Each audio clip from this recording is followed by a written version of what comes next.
Évangile de Jésus-Christ selon saint Marc. Chapitre 10, verset 21.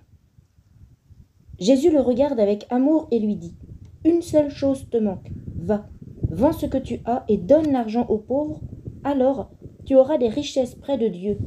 Ensuite, viens et suis-moi. » Mais quand cet homme entend cela, il prend un air sombre et il s'en va tout triste, parce qu'il possède beaucoup de choses.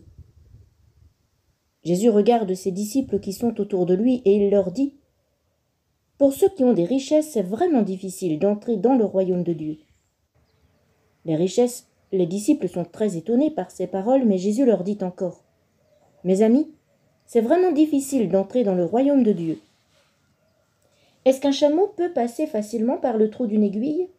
Eh bien, pour un riche, c'est encore plus difficile d'entrer dans le royaume de Dieu. » Les disciples sont de plus en plus étonnés. Et ils se disent entre eux : « Mais alors, qui peut être sauvé ?» Jésus les regarde et leur dit : « Pour les hommes, c'est impossible, mais non pour Dieu. En effet, pour Dieu, tout est possible. » Alors Pierre lui dit : « Écoute, nous avons tout quitté pour te suivre. » Jésus lui répond : « Je vous le dis, c'est la vérité. Si quelqu'un quitte maison, frère, sœur, mère, père, mère, enfants et champs, à cause de moi et de la bonne nouvelle, cette personne recevra 100 fois plus dès maintenant dans ce monde. Elle recevra des maisons, des frères, des sœurs, des mères, des enfants et des champs avec des souffrances. Et dans le monde qui vient, elle recevra la vie avec Dieu pour toujours. Parmi ceux qui sont les premiers maintenant, beaucoup seront les derniers. Et parmi ceux qui sont les derniers maintenant, beaucoup seront les premiers. »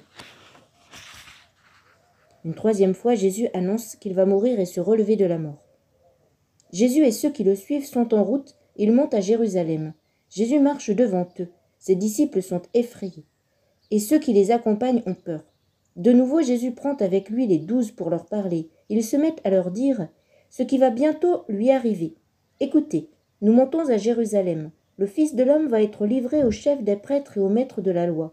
Ils vont le condamner à mort et le livrer à ceux qui ne connaissent pas Dieu. Ceux-ci vont se moquer de lui, ils cracheront sur lui, ils le frapperont à coups de fouet, puis ils le feront mourir. Mais 3 jours après, il se relèvera de la mort. » La demande de Jacques et de Jean.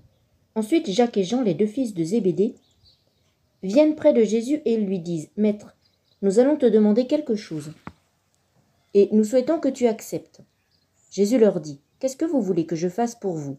Ils lui répondent : « Quand tu seras dans ta gloire, permets-nous de nous asseoir à côté de toi, l'un à ta droite et l'autre à ta gauche. » Jésus leur dit : « Vous ne savez pas ce que vous demandez. Est-ce que vous pouvez boire la coupe de souffrance que je vais boire ? Est-ce que vous pouvez être plongés dans la souffrance comme je vais l'être ?» Ils lui répondent : « Nous le pouvons. » Jésus leur dit : « Oui, vous boirez la coupe que je vais boire, et vous serez plongés dans la souffrance comme moi.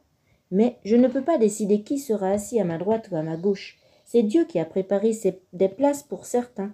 C'est à eux qu'il les donnera. » Les 10 autres disciples entendent cela et ils se mettent en colère contre Jacques et Jean. Alors Jésus les appelle près de lui et il leur dit : « Vous le savez, personne ne s'est encore assis sur eux.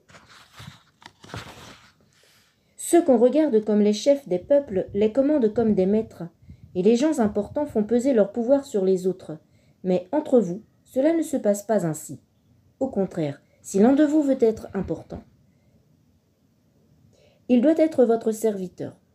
Et si l'un de vous veut être le premier, il doit être l'esclave de tous. En effet, le Fils de l'homme n'est pas venu pour être servi, mais il est venu pour servir et donner sa vie pour libérer un grand nombre de gens. » Jésus guérit l'aveugle Bartimée.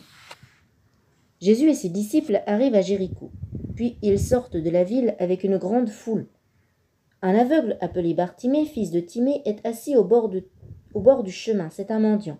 Quand il apprend que Jésus de Nazareth arrive, il se met à crier : « Jésus, fils de David, aie pitié de moi. » Beaucoup de gens lui font des reproches et ils lui disent : « Tais-toi. » Mais l'aveugle crie encore plus fort. « Fils de David, aie pitié de moi. » Jésus s'arrête et dit : « Appelez-le. » Les gens appellent l'aveugle en lui disant : « Courage, lève-toi, il t'appelle. » L'aveugle jette son manteau, il se lève d'un bond et il va vers Jésus. Jésus lui demande : « Qu'est-ce que tu veux ? Qu'est-ce que je peux faire pour toi ?» L'aveugle lui dit : « Maître, fais que je voie comme avant. » Jésus lui dit, « Va, ta foi t'a sauvé. » Aussitôt, l'aveugle voit comme avant, et il se met à suivre Jésus sur le chemin. Jésus entre à Jérusalem. Jésus et ses disciples approchent de Jérusalem. Ils sont près de Bethphagée et de Béthanie, vers le mont des Oliviers.